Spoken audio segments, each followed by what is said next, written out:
So I'm gonna put myself in the hot seat so we can get back to the magic that we fulfill on our podcast. And I'm open to whatever criticism, whatever constructive opinions that you guys have about me. It's about Uh, growth. yes, and that's what this is about. So my last relationship just kicked my ass, and once it caught up with me mentally and emotionally, it was kind of exactly what you were saying, Corey. When I met the woman's family, I go over to her family's house for like the holidays last year, and somebody comes over to the house and they're like, "Hey, look who's here!" And this guy comes over, and he comes in. And they introduce him to me. We all sit down and we're watching TV and drinking and eating, and the holidays. Right. And so I asked the girl. I said, "Oh, that was cool. That was your cousin. Who was that?" And she was like, Who that woman, Harpo? He was like, he's kind of a family member, but me and him dated. Right. I'm like, oh, okay. Okay. Right. Right. Yeah, You ain't tell me that before I shook the motherfucking hand. well, why he just pop up on Family Day? Like, how many dudes do that? Like, how many guys you got that's just gonna pop up? But like, to your point, Corey, He's got history with the family. How can I not be understanding that there's going to be other guys, and maybe all of her exes weren't bad, right? Right. Right. And now you're not the first good dude to come around or stick around. Right. Right. Or good. Right. And so now, hey, Cease, that's where I'm like, whoa, like he's an ex? And she's like, yeah, he kind of knew my cousin too. And so my cousin knew him, and I happened to date him, and we didn't even know that he was my cousin's friend, and I dated him. So, and the dude was fucking hella cool, where I couldn't put no haterade on it at all. He was like so you understood why they liked him. I liked him. Right. It's like, hey man, I can't wait till next Christmas, and shit, I'm gonna see him this Christmas because I'm not invited. Yeah, I'm not that kind of dude. Like, you break up with me, like, I don't want to fucking be around y'all. Right. So my point is that, and I want to put myself in the hot seat, that when I started asking her questions about the nature of their relationship, she said I was asking too many questions. Right. And I'm like, I'm just asking because I want to know. I need to know. I feel that I need to know. And she got hella bothered by that. You said you was ready for the hot seat. I got some fire for your ass to keep going. Unleash the fire. Unleash the cracker. No, go ahead. Finish first. Let me build up. I'm powering up right now.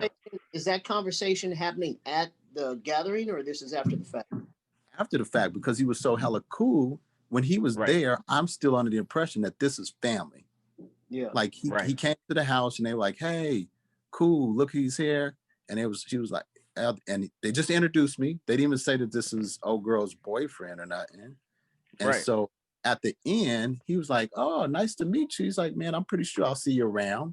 And so I'm thinking, oh, this is family. This is her cousin.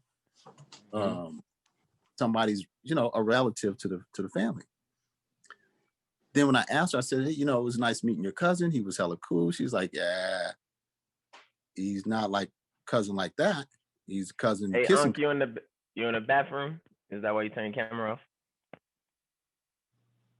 And he muted himself. It must have been bad. It must have been bad. No, I'm not in the bathroom. You just ran out the bathroom. You was about to be in the bathroom. Go ahead, Mike. My bad. No, I'm not in the bathroom. Kitchen. You don't gotta make us believers. You know what I mean? Do you? So continue, Mike. This is after the fact that I'm saying, hey, I need the backstory. And that's what the podcast is about, right? Give me the backstory now that I'm the guy in your life. And so many things that when I would ask her, she was saying that I'm I'm asking too many questions to the point Mhm. where I'm actually okay with the relationship not being cool. She said one time something was none of my business. Not about that, but another question that I asked. Right. And at that point, I'm hella offended. Like, what do you mean it's none of my business? Right. And I don't like secrets, and secrets to me are unhealthy because I see how it affects my family. So why wouldn't you, if you did it, I'm not judging you. I'm not even saying it's a mistake.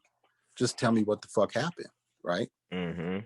And not telling me makes me that now you're making my mind, my imagination wander. And that's what the video was about with Nikki Giovanni and James Baldwin is. Are Yeah. people more, do people respect the lie, the dream, or do we respect the reality? And I think I'm in limbo. But go ahead, shoot the So fire. so I was halfway being sarcastic, but so you said a lie, a dream, or reality. I'm trying to write that down. Yep. Is that what you said? Okay. So um, Say that line over. go ahead, Mike. Where do people want to be at in the relationship? Is it the reality of what the relationship is? That's where they tell women don't date potential, right? Date the guy for where he's at. A lot of women and men Mhm. say, oh, the person has potential, but that's not the reality. Where are you at? The reality is, I don't have a car or my credit score is low. The dream is once I get my car, once I get my degree, once we buy this house, we're going to be happy. Right. So Right. we're not happy until we do that. And so we're faking the funk with each other because we're just kind of fucking around till these things pop into place and they're just supposed to drop out of thin air. We're not going to put no And work in. and we don't even know, even if we do put work in, we're assuming that's what happy is. We don't Or even that know. it's going to bear fruit. Exactly. Yeah. So where I was gonna start with that, Mike, because you said, so I got two things. The last thing you said was that you took it as a secret, and you saw secrets destroy your family, whatever, right?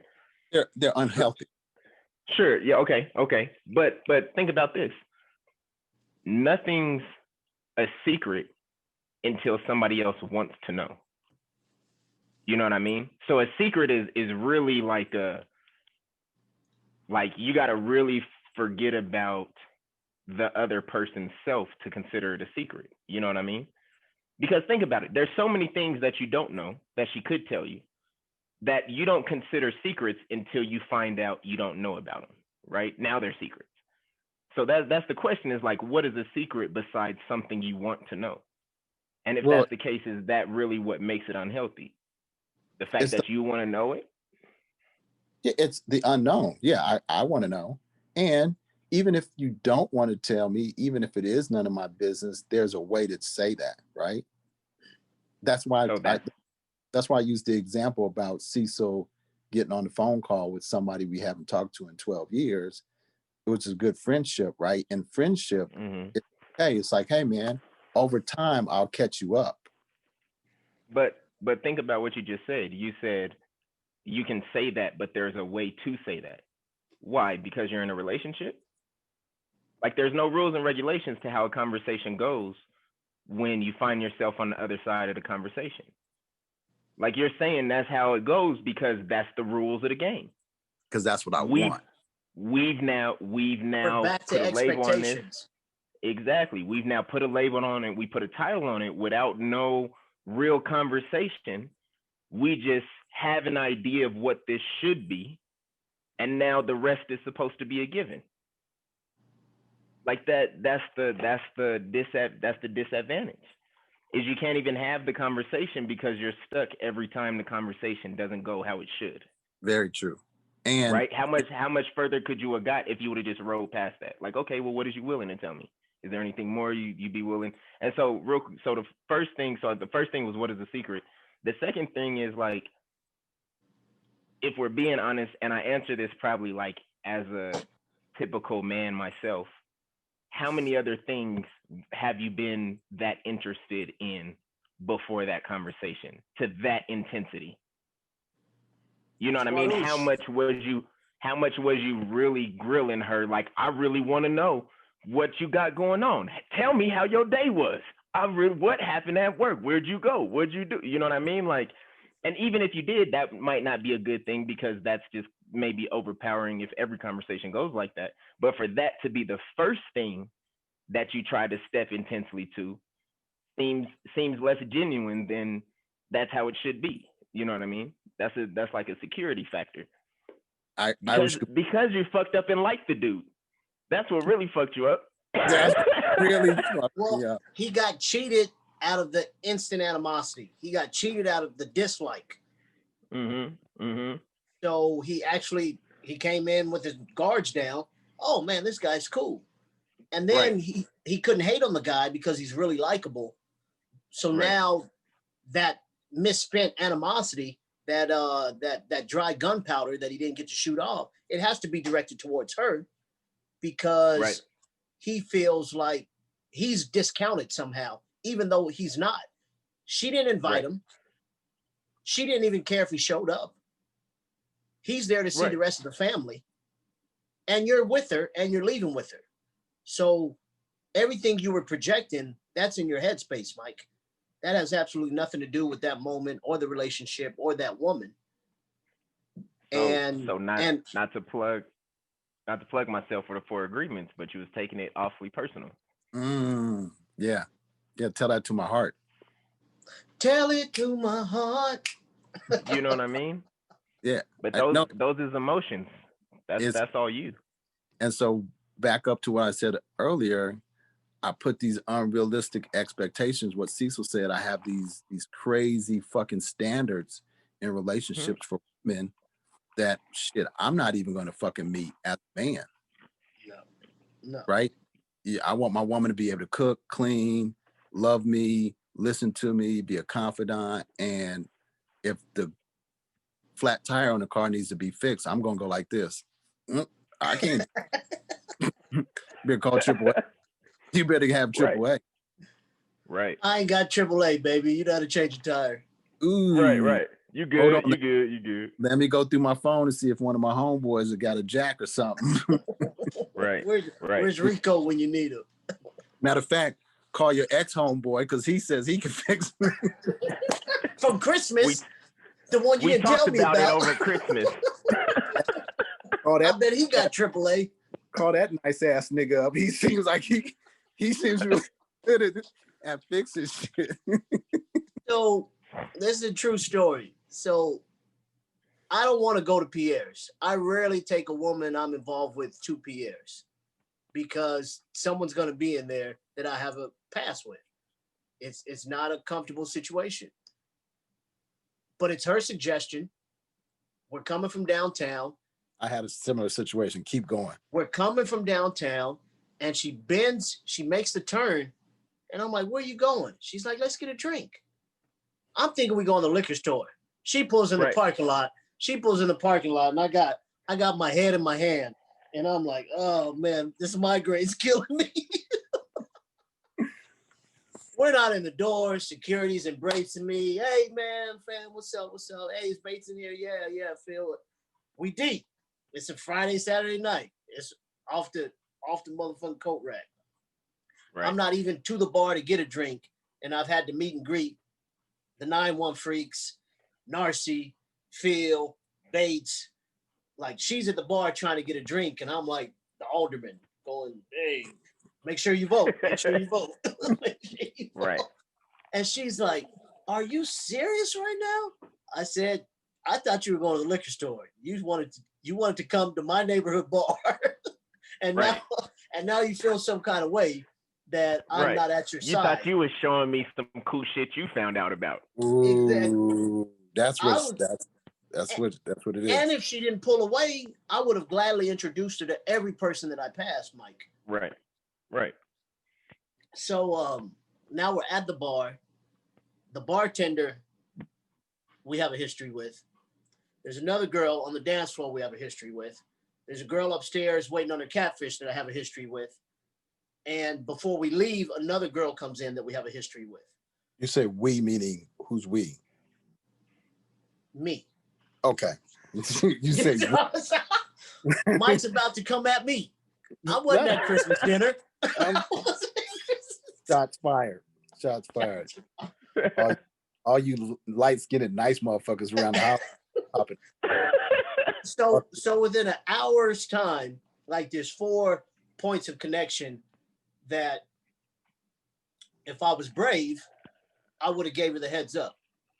But all the women, it's in the past. We broke up, we separated amicably, and there's no there. So is it on me to be brave and vulnerable and say, hey, if that bartender made your drink weak, it's because boom, boom, bap, boom. And you think the girl upstairs gave you the stink eye when you was waiting for your catfish is because boom, bap, boom. And the girl this week was coming in and like, come on, like that. That's an additional burden. And if any of those women still had a torch for me, or if I still had a torch for any of those women, then maybe I come clean. But that night, she thinks she's turning me onto something. She thinks she's showing me her hood credentials.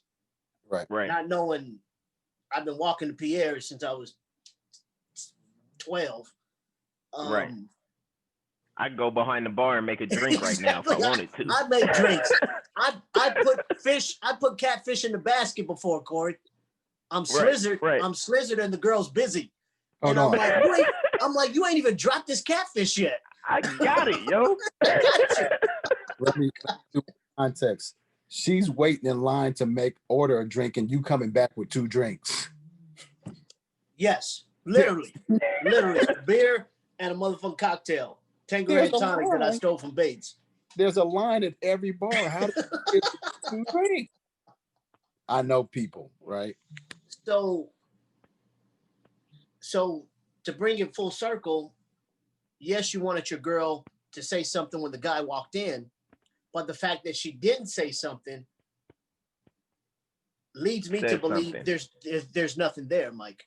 Like it's not even worth addressing, because like there was nothing to defend.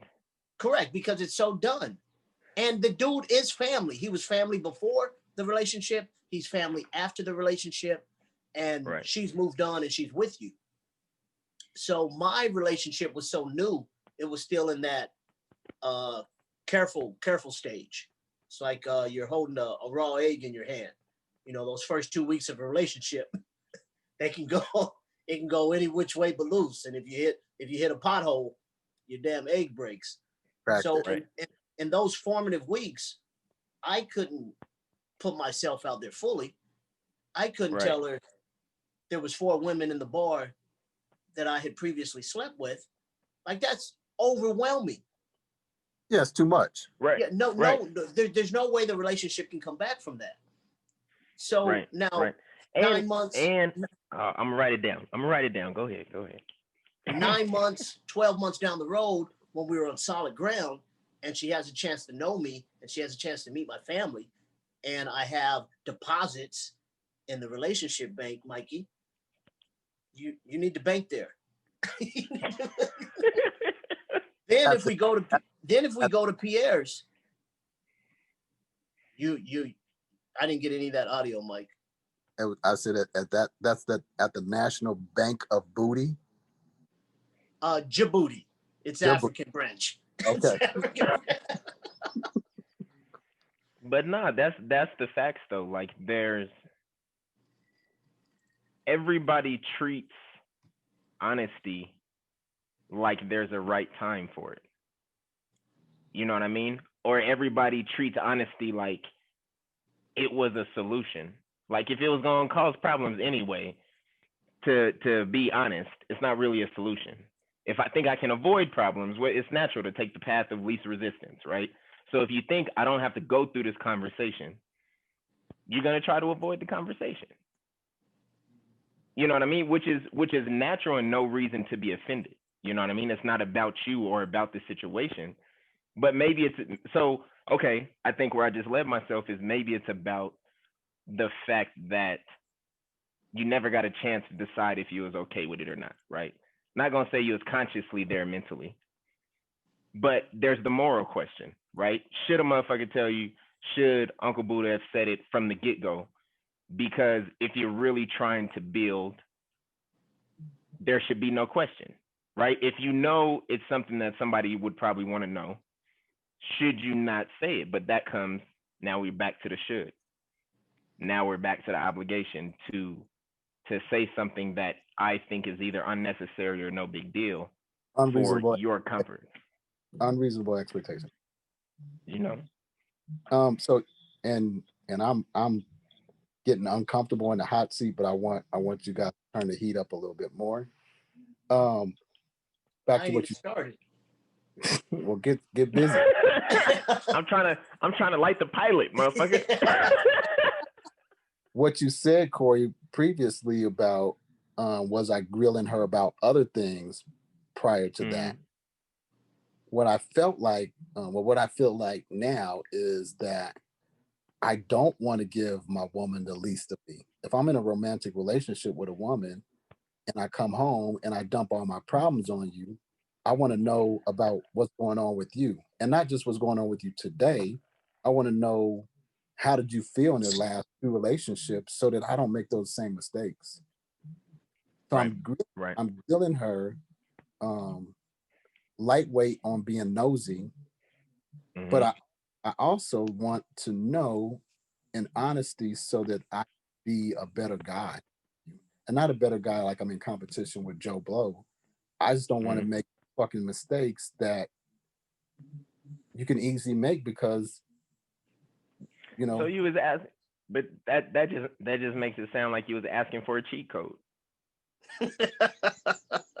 Mike doesn't play video. Mike doesn't play video games. And I say that as a joke and being funny and turning up the heat or whatever. But I mean, it's not just you. Like, I've done it before and stuff like that. Like, we ask these questions. You know, it's like 21 questions. What's your favorite color? What's your this? What's your that? What's your that? Now I know you. You know what I mean? Or it's like, yo, tell me this, tell me that, tell me that. Now I know how you work and not what not to do. But for every conversation told, you know, I mean, for every word said is 100 words not said. You know what I mean? So even by asking those questions, you didn't really know, because that doesn't give you the emotion of their relationship or their standing or how it started or anything like that. So her reaction to you in those situations is going to be completely different. So to even ask interested that way is not, again, it's a cheat code. Like, you're skipping over the skill of getting good at it. You know what I mean? Of figuring that shit out, of sucking at it for a while, getting it a little bit better. You know what I mean? Like, because you thought you had it figured out. You took notes. You know what I mean? I took bad notes. That is the most honest statement on the podcast this evening. Bang. Bang. Church. So here's let me give you guys more ammunition to turn up more, because I want to cooking with gas here. So she has an adult son who's like 23, 24 years old. To your point, Corey, now I'm thinking that she's being secretive. Now I think she's a liar. Now I think she's cheating. Now I think she's withholding information. Now I don't feel like because the Christmas party? Well, it was because now it's a combination. It's a combination.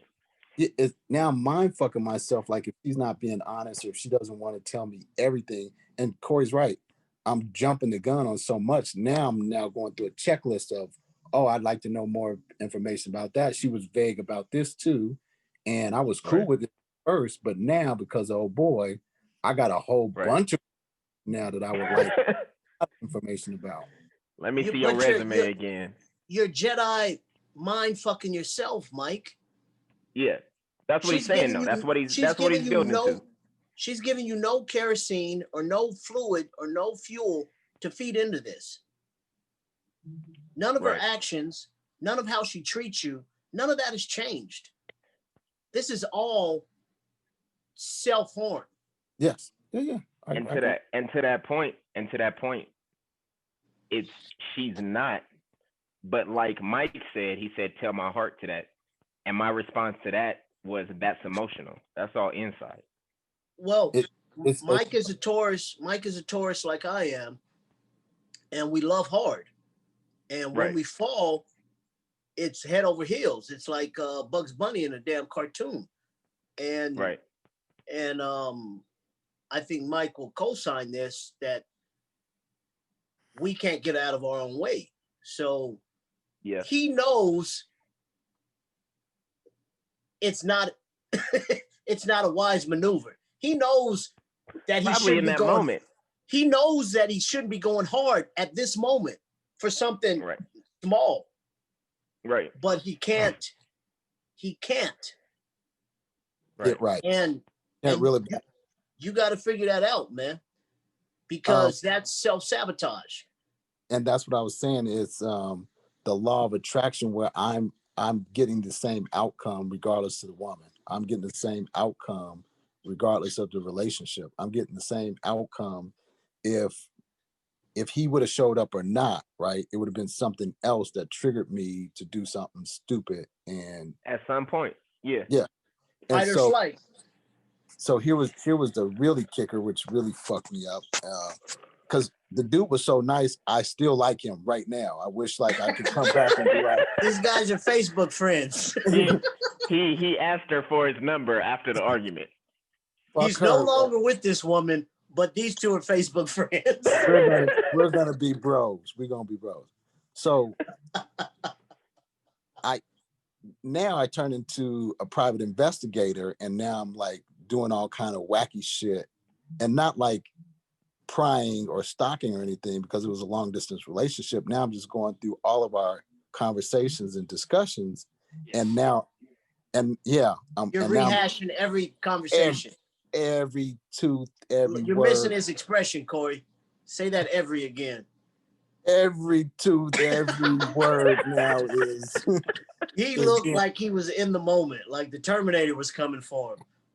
Everything's being analyzed. So somehow I'm talking about my situation, which, let's go back to the what's normal, right? I'm telling her the situation about how I came into these two daughters' life that aren't my biological kids, which is one of the reasons that occurred to me that the three of us don't have any biological children. So I'm telling her the story, the ups, the downs, the goods, the bads, the stuff that's probably embarrassing and I probably shouldn't tell her. I'm giving full disclosure of how this came about, that this one night stand is still lingering for 16 years because what Cecil said, I'm a Taurus and I love hard. So she has a son.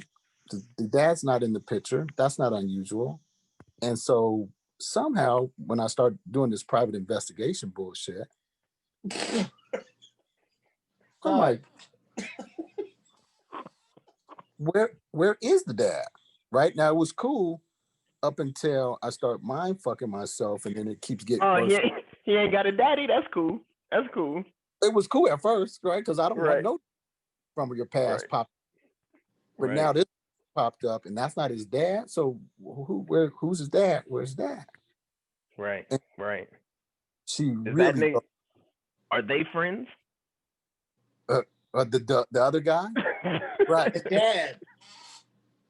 She goes radio silence on the kid's dad.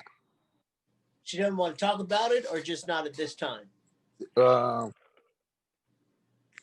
At that time, and she's not. To this day, you don't have any resolution on that. No, not at all. So he's a Colorado cat, and there's a likelihood that we know him. I don't even think that's the case. I think then it was a one-nighter. So there's so only that's a not few even options. That's not even the conversation. That's not even the it's irrelevant. Finish your journey, Mike. Well, no, it's Mike needs closure.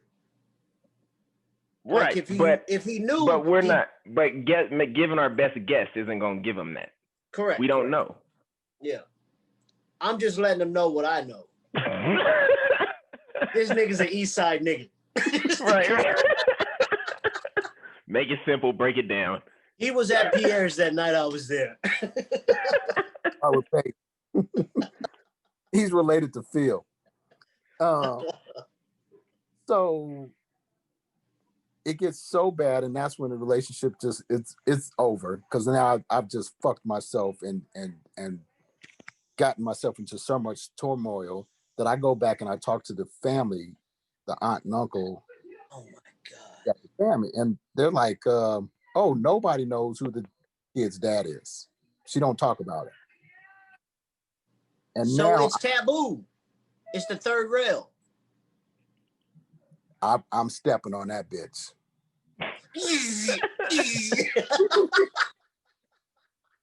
Don't tell me.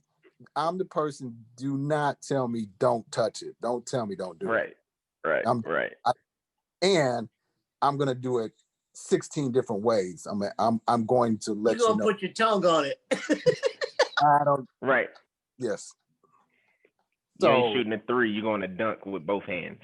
Now, I'm pissed off, and I'm not pissed off. I'm not just triggered from this situation.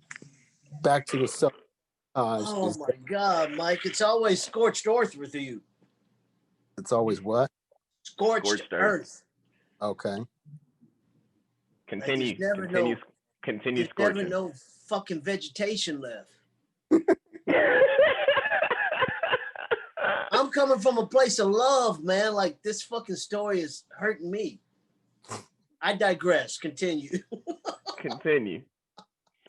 So now I'm triggered to all the people that I'm related to, all the friends that I know that don't have any relationship with their dad. I'm triggered to when I didn't know my dad the first 7 years of my life.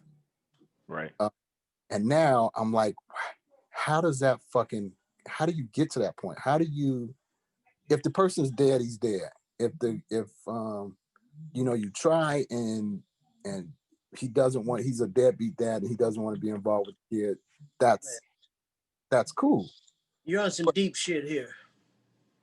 Well, y'all wanted to do this podcast, y'all want to get real. I'm gonna turn the heat up. Now I'm like, my oldest brother doesn't know his dad.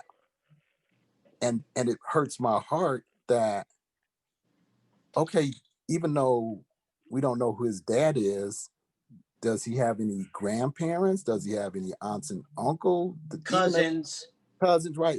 Even if you don't, the dad does not want to be involved, and you and the dad are broke up on bad terms. How come this kid can't have access to the other side of the family? Mm-hmm. And now the person that I love, that I'm in a relationship, and I care about this woman like nobody's fucking business. I haven't cared about a chick like this in a long time. Now she's my enemy. And I am going to hold her feet to the fire for everyone. Another Taurus trait. Every that does not want to co-parent after the relationship's over. Go ahead. What do you guys think about that? You want to go first? Oh my God, no. Nah, let me go first. I'll be quick. I'll be quick. Matter of fact, I want to wrap up the podcast. Just got started, baby. To be continued. Dun, dun, dun. So I would say, man, like it's. I mean, it's obvious, right? It's obvious, like hindsight's 20/20, et cetera, et cetera. But to your deeper point, right? So you trying to say you're doing it, for a kid, and that's what matters and stuff like that. Like that's nothing but qualifying it. That's nothing but justification, right? Yeah. Because that kid wasn't in the other relationships where the similar situation happened. You know what I mean? So because while morally your argument makes sense, it goes against the laws of free will. So even though I'm saying where I believe in continuing the relationship, seeing value, et cetera, I also have to acknowledge that that's not for everybody. That's not the way. That's just the place I've landed at. So because you're on this high horse of co-parenting doesn't mean she's on a lower horse by doing it by herself or wanting to do it by herself, whatever, because she has her own problems going on, her own shit going on, and that's led her to where she's at. So you coming in saying like, well, that's not right and this isn't the reason, disqualifies everything she is. It ignores the person that she has become to be by telling her that's not the way to be her. And it's not like you tried to build up to that. You just jumped into, this ain't who you're supposed to be. You know, it's not like, let's work on this, let's work on that. I need to work on this. Do you see me work? Do you want to grow together? It's just, you're on the wrong side of the tracks. Which disqualifies, like, motherfucker, this is where I was born. Like, this is where I ended up. You know what I mean? It's not like I woke up one day and was like, I'm gonna be here. Like, this is what happens. And like, so to disqualify all that, just, you know, it sounds good, but once you think about it more than 2 layers, it's really insensitive. It's really unempathetic. It's careless. It's selfish. Yeah. On multiple levels. Yeah. Whether it be using the kid to qualify or disqualifying who she is or jumping into the deep end. Like, those are all things that have nothing to do with her. But she's the target, so she must be the reason. Like, you're on some WMDs type shit. Hold up. It's not your turn. It's not your turn. Put your tongue in your mouth. Go ahead, Unc. That's it. That's my piece. So, imagine you meet a woman, head over heels. You got that immediate link. She finds out you're from Park Hill and that you might have gangbanged, or that you was some type of street cat, but she only knows yacht. She only knows the Urban Renewal Mike Tipton. But she hears about the people you kept company with and who your brother is. And she prejudges you. And she's like, oh man, this hurts my heart. Like, I really thought you could have been the one, but your background is a disqualifier. I dated a guy from Park Hill before, and he ended up going into jail, and I can't do it again. Like, you would feel like you haven't got to plead your case. Like, hold on, that was that guy. Look at me, like I got a sports coat. Like I run 15 miles. I run 15 miles every other day. Right. Like you would feel like your voice didn't matter. Like all your growth means zilch. So that's what Corey is trying to bring to you, is that this woman knows who the dad is, Mike. She knows. She was there. And heaven forbid, it was against her will. Exactly. I mean, you don't take as men, we don't take shit like that into context. But heaven forbid it was. The fact that her family can't even have the conversation about it leans me towards that. Exactly. But that's just me being empathetic and reading the vibes and the tea leaves and shit. Right. But on the other side, I mean, she could have just been out there getting it recklessly and still not strapping up, one night stand. It could have been in the bathroom, and no numbers exchanged, no names are exchanged. We've all done shit in the heat of the moment. Right. And that's for a woman that's equal, for a woman that's successful, and she's not reinvented herself, because she wasn't she didn't have a bad reputation. She's moving differently. Exactly. She's successful despite that. Correct. She has CEOs that are her Facebook friends now. So she can't dwell in the gutters, and she can't care about wild nights when she was in her early 20s, late 30s in Houston. So Mike, you find yourself on this path time and time again, brother. and you know I love you. But God's only going to put so many good women in front of us. And it's up to us to accept them, identify them, and to love them. Hopefully we're capable of loving them in that moment.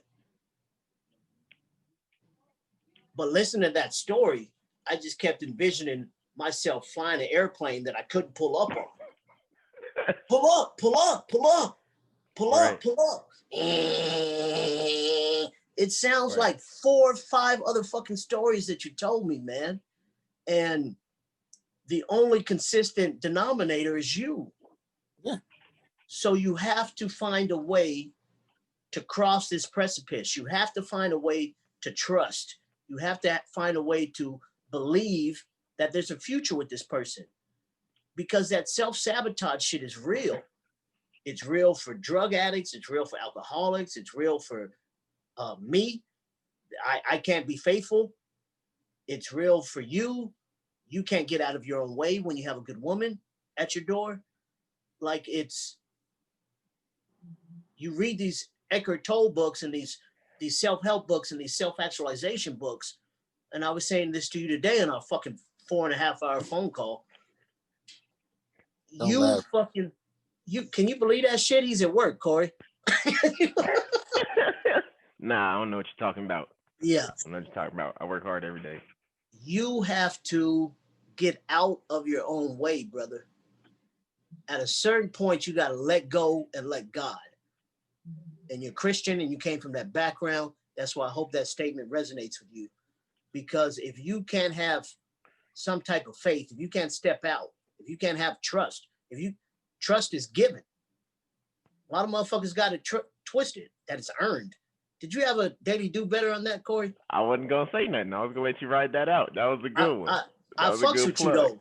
I fucks with you, so I'm going to fuck with my nephew on daily do better. Yeah. Trust is given.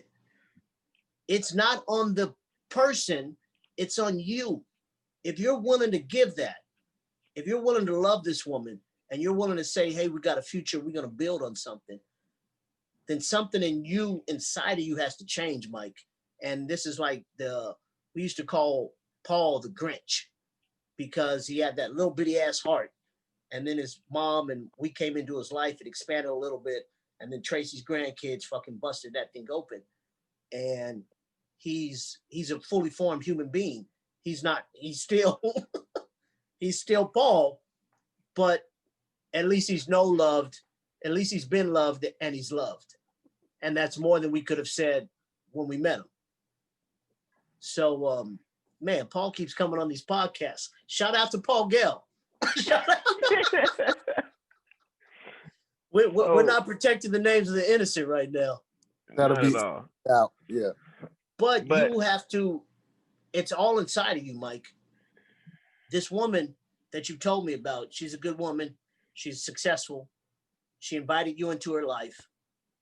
And I don't know if it got too real. It's got to be more than the handsome, gregarious guy at Christmas. You're looking for anything. When you're in your fight or flight response, if it wasn't this Christmas thing, it would have been like, well, you said you was going to call me at 7:00 on Friday.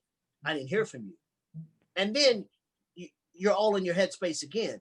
So when you're in that, you're looking for anything mode, you're going to find it. Because nobody can be 100% of the time. Life happens. Right. And when you get that, when you look through that keyhole and it doesn't look right, then you go to your panic mode, your fight and flight mode, your worst case scenario mode. Instead of saying, hey, babe, I don't even want to bring this shit up, but I know we were supposed to talk Friday at 7. I didn't hear from you until the next day. And I don't want to belabor a point or beat it, but I'd appreciate a text. You don't owe me an explanation. I just got a text message, sorry. Do not disturb. It's on do not disturb. It didn't make a noise, but it still prompts on my screen. I'm on do not disturb. I don't owe you an explanation. Nigga, if anybody deserves, I'll step on the third rail. I want to know who it is. Who texted that? You can't boss hog my relationships. So it's and the other part though is like you know, when it's like, how do you get out of that, right? So it's like everything in life is momentum, right? Everything in life is momentum. And practice. The more momentum you got, right? And that's where the momentum comes from, right? Like you keep practicing and you get more and more of it. But that works both ways, right? So if this is the momentum you've had relationship wise, again, like that's a momentum. You don't get to just jump out of that. You know what I mean? Like it's been pushing. You know what I mean? Like that's how Mike rolls. And so it starts with little shit in those moments. You know what I mean? Are you able to realize in this moment, like you're feeding the momentum? You know what I mean? When a conversation starts, or even you don't even have to stop the conversation, but somewhere midway, you realize I'm feeding the momentum. You know what I mean? It's about pulling out of those moments whenever you can to slow yourself down. And then only until you stop and you're not having those moments can you start to like build and get better type shit. You know what I mean? Like I think everybody thinks, including myself at times, you think you're gonna do like when I decided I was gonna run a fucking mile in 7 minutes. And I like there's no even once you make, so there's no change until you make the decision. But even once you make the decision, you still got to deal with the momentum you've already built. You know what I mean? So even though I made the decision, I was about to run this mile in 7 minutes, I still hadn't I hadn't helped my momentum of being a fat ass and not going to the gym for 8 months. You know what I mean? So there was no time to change. I just tried to jump, over. I tried to teleport. You know what I mean? And life was like, nah, buddy, that's not how it works. So find those little moments to just slow yourself down. And it's going to take time and it's going to suck and you'll probably fail, but that's the only way it works. One final thing, Mike. One of our first conversations with me, you, and Corey on a three-way call or triple FaceTime was I was telling you about the seminar I took. And it's about being in the moment, self-actualization. And one of the most important things I took from that was fighting against what your brain is trying to tell you. So you see a guy in bum ass shoes and his knees are skinned out in his pants. And even before he says something to you, you're like, this nigga's panhandling. He need to get out of my face. Right. Your brain's telling you this. You're not thinking it. Your brain's on autopilot. But it's already conditioned you to a response to this guy coming up to you in busted shoes and his knees out. Right. So it doesn't matter what he says to you. He might went to junior high school with you, but you've already conditioned yourself to a hard no, I ain't got no time for this. So what I learned in that seminar was the moment that thought comes in your head, you got to challenge it because your brain is on autopilot and it's going to make these suppositions and it's going to try to streamline the communications and it's going to try to do all the stuff it can on autopilot so that we don't have to make any effort and that our day can be more smoother. Mm-hmm. So when you have these suppositions, and for you, let's say what it is, so you get this tingle, you get this relationship tingle that you're being played or that she's not who she says she is or that her word isn't worth shit. When you get that tingle, you have to challenge it, man. And you have to be in that moment. Wait. What evidence do I have? She said she was going to call me Friday at 7 and she didn't, but she called me Saturday at 7 in the morning when she woke up and she said, yada, yada, yada. Not that she owed you an explanation, but there's no evidence contrary to the point that she did it intentionally to spite you, going back to the 4 agreements. Right. Don't personalize the shit. Don't take offense to it. Talk about it, let it breathe.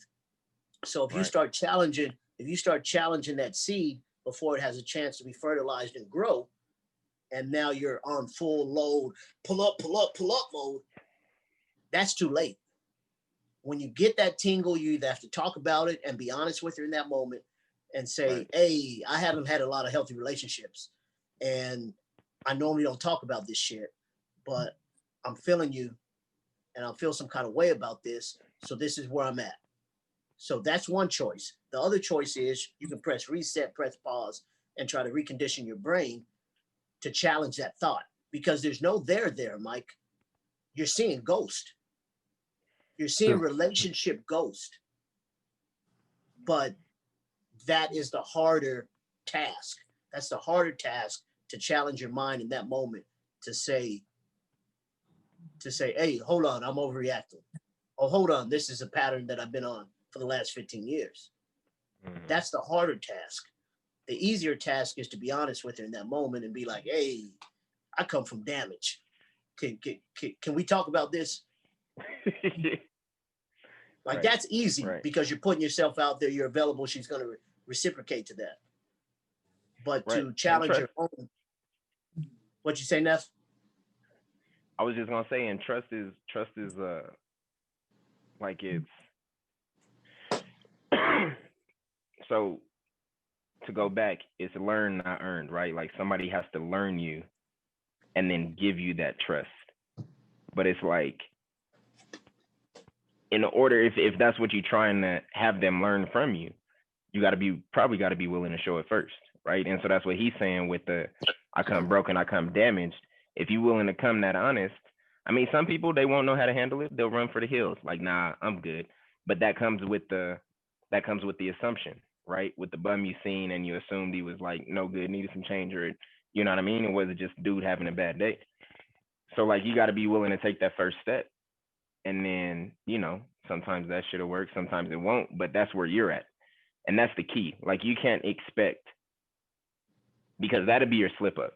You'll condition yourself mentally, you'll make that change, and the person won't change with you. But that's how we expect it to work. That's why apologies usually suck, because I'm over it. And this is why, like, to this day, I really don't say I'm sorry or I apologize, because it's like, there's a couple levels to it, but the main level is like, you're probably not ready when I'm ready to say it. And that's going to piss me off. And then you're going to get ready and you're going to try to say it. And then I'm going to be like, well, don't try to apologize now that you're ready to apologize. And I was trying to apologize before. You know what I mean? And so that's what'll fuck you up, is don't expect people to take the same journey and cross paths where you ready to cross paths. Yep. You know what I mean? That's usually like the key point, is like, you gonna cross way, you're gonna already cross their path down here when they haven't even made it that far. Or you might be slow. They may have already came past that part and then you cross and it's too late, you know? So that's the key takeaway, is like, be ready to make that journey by yourself and feel good in the fact of having made that journey. You know what I mean? That's how you don't take it personal. That's how you don't make assumptions. That's how I come out of situations, like, not spiteful, not angry. Like, or at least I try to. You know what I mean? It's just like, well, it got so bad today that I shared with Cecil today that's happened. First of all, let me say that it's amazing that there's multiple days to this story. I find that fascinating. You find multiple what days? Days. Like, this is a continuing situation? Yeah. Like, after the initial grilling, there was more of this relationship.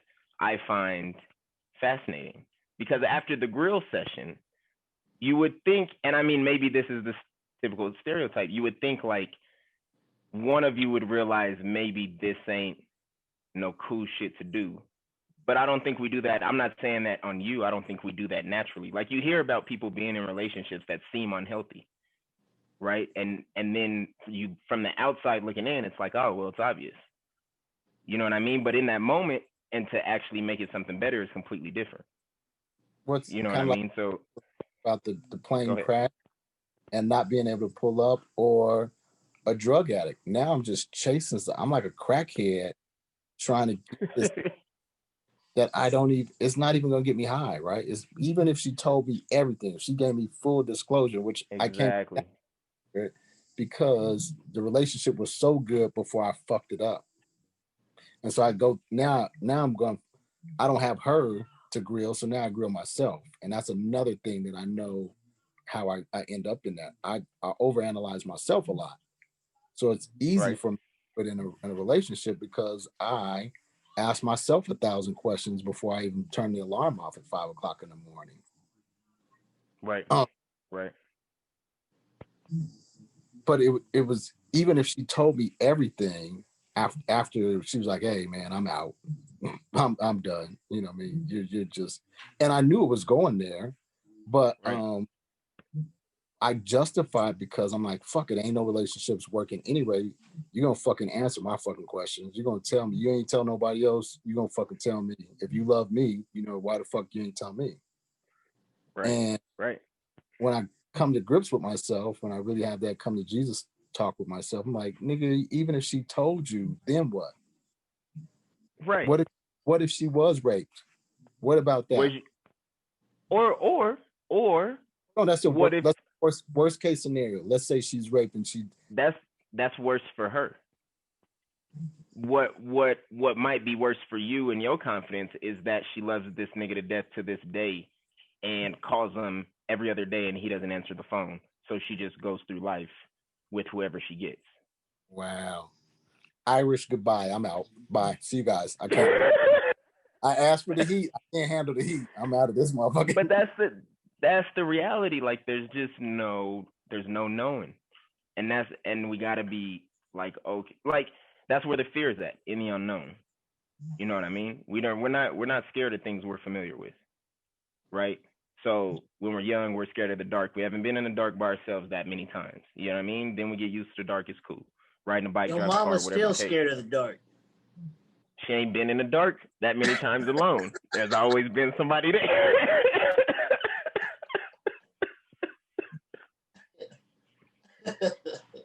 That's how I came to be. She was like, I'm gonna keep this little nigga with me. We're gonna be in the dark together. But that's the you know, I don't even remember the point I was making. But where I'll end at is like, one, you just gotta be ready to make that journey alone. Two, really, man, it's not that serious. Like the moment if you have multiple stories like this, like that's the question you gotta ask yourself. Like I don't get the feeling you ever ask yourself, like, is it worth it? Because I can't imagine you thinking about it and being like, yep, actually I could. That's the problem. More gas. And maybe that's the issue. That's a 5. That's a 5. Corey, the sad thing is, not only, and when I do run out of gas, then I'm like a crackhead, right? I go steal some more. I go steal more gas. I'm out of gas. I'm like, oh shit, that ain't enough. Right.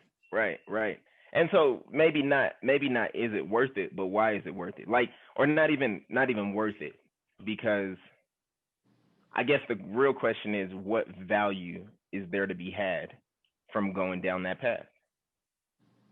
A path much traveled. Right. Multiple times with multiple relationships. They know you. You could go drop catfish in that motherfucker. Like, they know you there. Mike, you're probably not gonna change. So you need a life hack. Because I'm gonna cut that off. We can't put that out in the universe. You hella gonna change because you're on your path to change. And you're gonna be all the way good. And I'm talking about in the relationship realm, Corey. Me too. So unless we get this dude a lobotomy, or we hypnotize him, or some juju happens, like we have to help him help himself, and that's why. And that's why. But you don't do that by telling a crackhead they'll never stop smoking crack. Well, my other you gonna be a junkie your whole motherfucking life. You gonna smoke that crack, boy, till the day you die. Unless I cut your lips off, you gonna smoke that crack. Nah, man, that's not how it works. So maybe instead you got this shit in the bag. Well, a crack analogy, that's pretty harsh. We've been making them all night. Now it's harsh.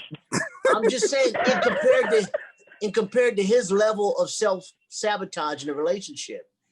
I think if he can be vulnerable in that moment and not angry and allow himself to be vulnerable, and then he's like, hey, I don't have no good examples of a relationship, and I come from damage. So hear me out here, and I'm gonna try not to scare you off, but this is what I'm gonna need from you, maybe for the next month or so.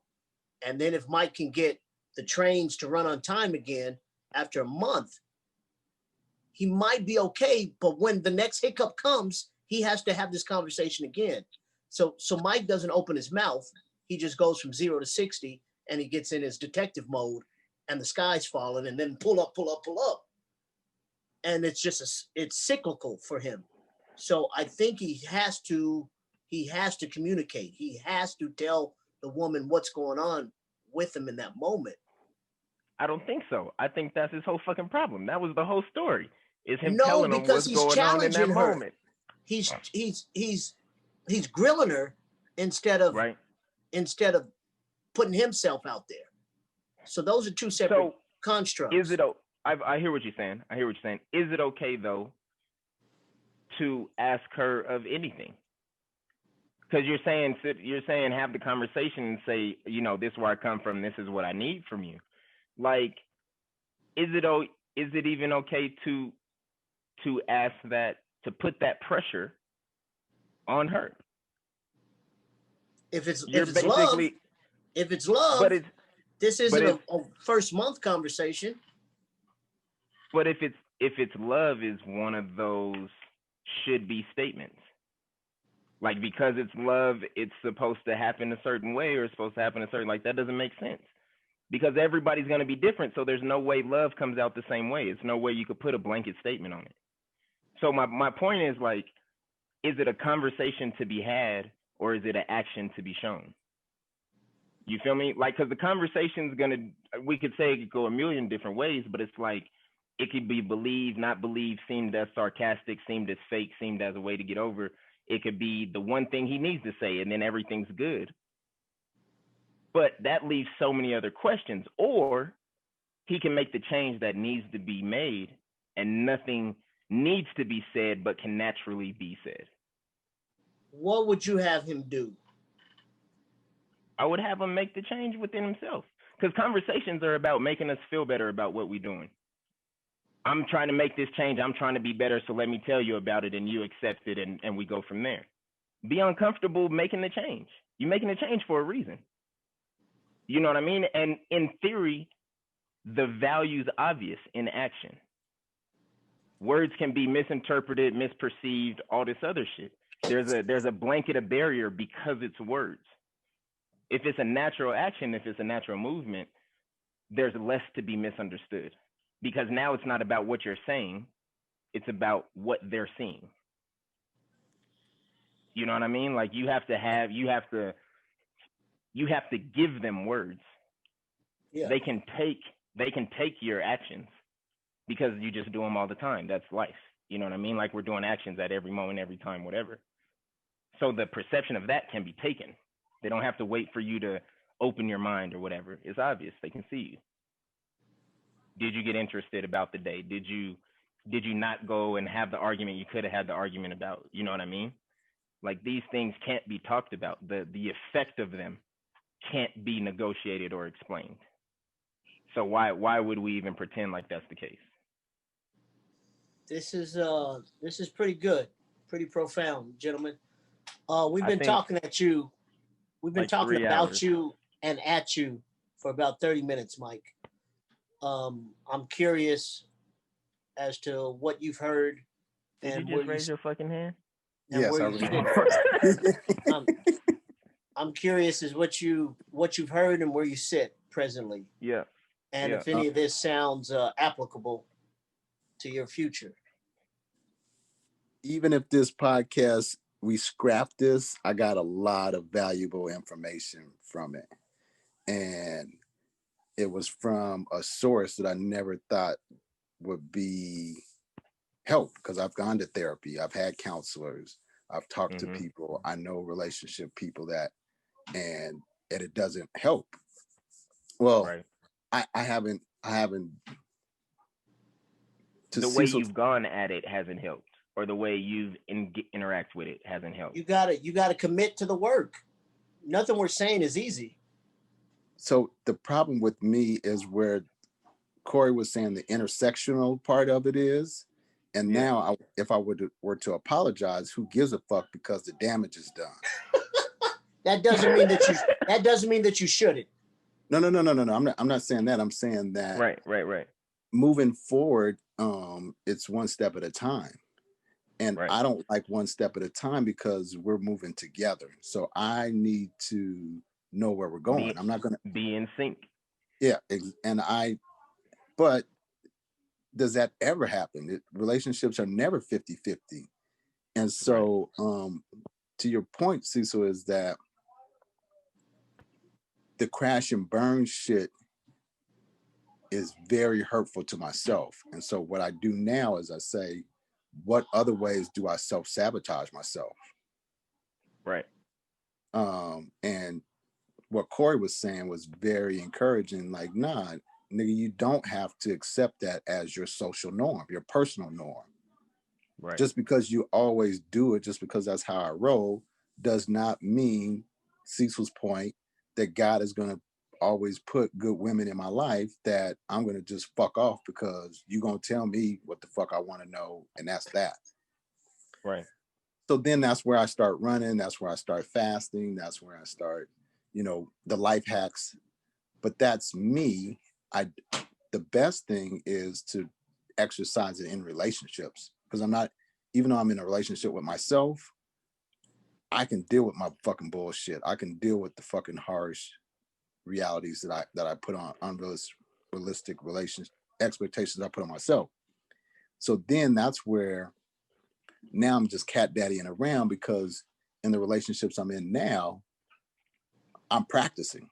They're not relationships that I really see a future in. I'm just saying, okay, if they say this, is it going to trigger me? If they, aren't totally giving me full disclosure, what does it matter? The life hack though is I don't give a shit about this relationship. So of course I can play cool until it's the real dance. But I think you have to take these practices to heart, Mike. Like what Corey is saying, if you're gonna change or you're gonna evolve. Wait, hold on. You saying that's where you landed? After everything we just fucking said, that's where you landed? I thought you was telling me where you was before and the mindset you was growing, and then you was going to continue with the mindset you growing into. That's your strategy? Is that you just gonna say fuck it in practice? No. I'm saying that in these relationships, I'm practicing. Hey, man. Go ahead. You got it. Go ahead. Bring it home. The relationships are a practice, meaning that regardless of the relationship, these relationships, you're learning, you're growing, you're taking them for the best. Okay. I thought you were saying like you just at the batting cage, just like what the fuck ever. All right, we good. I'm on board again. I put myself in these situations where I'm talking about my damage, my past, my habits, my triggers, and because these relationships are for play, I'm in these scenarios to find out what the fuck, because you don't only know what you're going to do. I told Cecil earlier, only thing that person has control of is how we react, right? How I respond. Right. So even if these relationships don't have a lot of merit, which they don't, because I'm just practicing, I still need to watch how I respond to whatever the woman says to me, whatever information she gives me or doesn't give me, right? Because there's going to be those moments when the hairs on the back of your neck stand up and your radar goes off. And it happens so often now that I realize that I'm not fucking ready for a relationship. Because even though I don't take the relationship seriously, what did you say? You said, excuse me? You dated 3 niggas from Montbello. Who does that shit? 2 of them was brothers. Oh shit. You really are stupid. My bad. I shouldn't have said that. Dial tone. Are you there? Are you there? Well, that was a hit and miss. That was a swing and miss, Corey. He's in the batting cage at least. Yeah. And so I realized that, and I sent this another video to you guys where Mike Tyson and Little Boosie, and I'm not getting off the subject, where he asked him, he says, well, who the fuck am I to say this about somebody's life? And Right. it really, it stung me that a lot of times I have this moral compass that's unrealistic, that I want to tell people what's right and what's wrong, what's left, what's right, what's male, what's female, what's up and down. And that's not true. And you said it so eloquent, Corey, that however I got here is how I got here. Right. And the beauty of this podcast is that the three of us have had all kind of obstacles thrown in our way. And I put on Facebook last week, a king knows how to build a throne out of the stones that were thrown at him. Like this, you're right, Corey. This doesn't have to be my reality. I don't have to be a crackhead in relationships. And real talk though. Like, it's funny, but real shit. Yeah, or make all these deposits from relationships and I'm not investing, right? I want to take. I want to no, and I'm not even withdrawals. You said deposits. My bad. You got it. I don't have a checking account. The way my checking account is. We're not talking about credit scores. FICA. Which is a whole nother reason why I should not be asking a whole lot of questions, because if they start asking me. No, you're not going to like it when the flashlight's on you. Right. You have a credit score of 12, nigga. Like, that shit only goes down to 450. They didn't even give you a full sheet of paper. Your shit came out. In a fortune cookie. Yeah. On a sliver.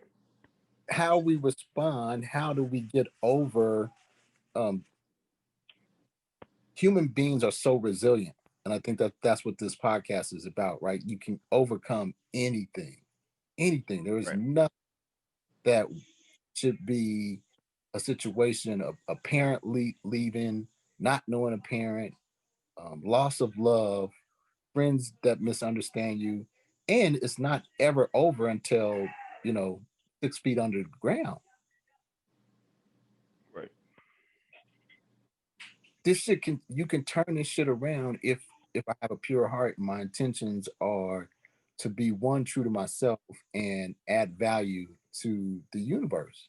That's what I like about the Daily Do Better, is that you don't do it in this fake rose tinted sunglass type of way. It's take the fucking steps every day when you can, and when you can't, don't beat myself up about it, right? Yeah, like fuck it, fuck that day.